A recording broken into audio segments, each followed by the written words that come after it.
Here then are what Hindsight Capital did in 2015. First, it relocated to Buenos Aires. Why did it do that? Not only because it's a beautiful city, but because the Argentine peso devalued during the year.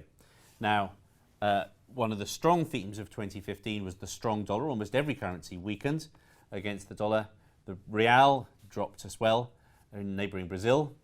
But you can see perhaps most clearly the effect with this chart here.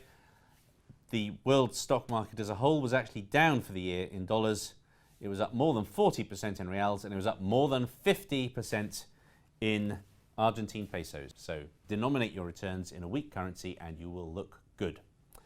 Second, America loves cheap oil. As we entered the year, the oil price had already fallen quite considerably. Energy stocks really hadn't fallen all that much. It was a very straightforward bet to go long consumer discretionary companies, those that benefit from the extra money that consumers have in their wallets thanks to lower oil prices, and short energy companies. And you can see the result of that trade here, a gain of more than 40% if you went short energy and long consumer discretionary within the US. Next, China slows down. It was evident coming into the year that China faced many difficulties.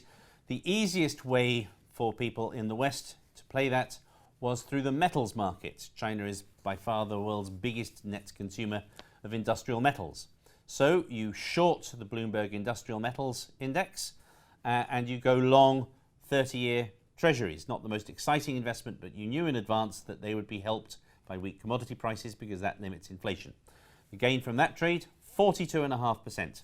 While we're at it, if you wanted to short the entire energy complex, which was damaged by China but had many other factors pushing it down, and park in Treasuries, you would have made 69%. There's another more direct way that Hindsight Capital played China. First of all, it shorted Qingdao iron ore. That's the price at which iron ore is imported into China. Fell catastrophically this year.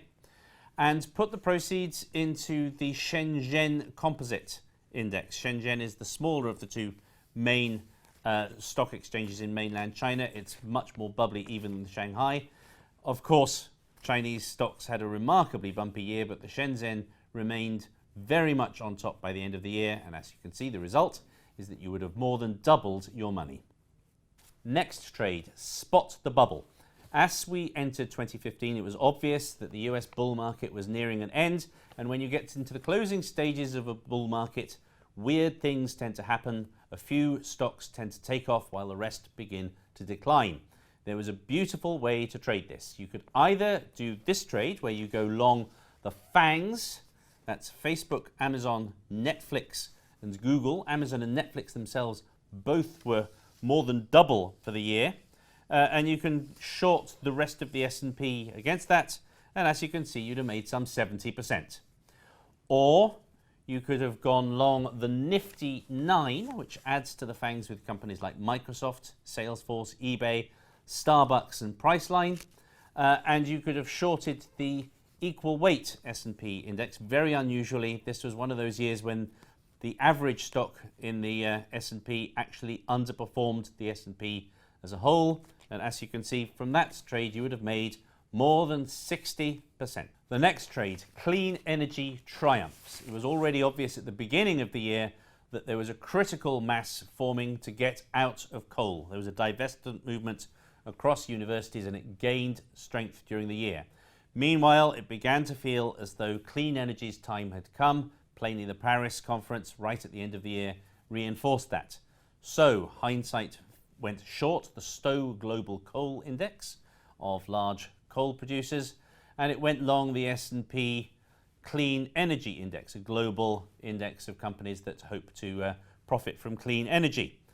The results of that one, even though the clean energy companies didn't actually do all that well in the end, a gain of 156%.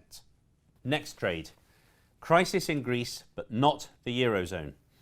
Obviously, entering the year, it was plain that Greece couldn't afford to repay its debts and that it was on the verge of electing a left-wing populist government, which it did in late January.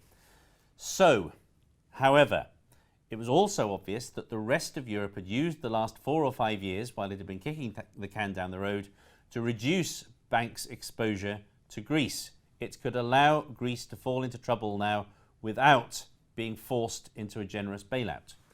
So, what do you do? In the stock market, you short Greek stocks and you go long Italian stocks. A good bet that the other countries that had been pulled into the crisis would continue to perform well as they caught up. That trade would have worked out beautifully, delivering a gain of 65.7%.